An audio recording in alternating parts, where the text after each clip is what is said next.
Hi hello എല്ലാവർക്കും നമസ്കാരം. ഇതാണ് തിരുവനന്തപുരം പാളയത്ത് പ്രൗഢിയോടുകൂടി നിലനിൽക്കുന്ന പാളയം ശക്തി വിനായക ഗണപതി ക്ഷേത്രം. ഈ ഒരു ക്ഷേത്രത്തിൽ വന്ന് നമ്മൾ പ്രാർത്ഥിച്ചാൽ നമ്മുടെ എല്ലാ വിഘ്നങ്ങളും ദുരിതങ്ങളും ശക്തി വിനായകൻ മാറ്റിത്തരും എന്നാണ് ഓരോ ഭക്തരുടെയും വിശ്വാസം. ഈ ഒരു ക്ഷേത്രം മതിലിലൊക്കെ കൊത്തിവെച്ചിരിക്കുന്ന ഈ ഒരു ചുവർ ചിത്രങ്ങളൊക്കെ ഈ ഒരു ക്ഷേത്രത്തെ വളരെയധികം മനോഹാരിതയിലേക്ക് കൊണ്ടുപോകുന്നു. തിരുവിതാംകൂർ ദേവസ്വം ബോർഡിന്റെ കീഴിലാണ് ഈ ഒരു ക്ഷേത്രം വരുന്നത്.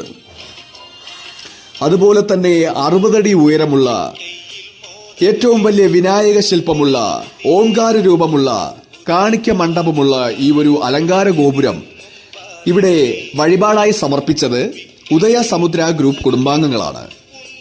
ഈ ഒരു ഗോപുരം തന്നെയാണ് ഈ ഒരു ക്ഷേത്രത്തെ വളരെയധികം വിസ്മയിപ്പിക്കുന്നത്.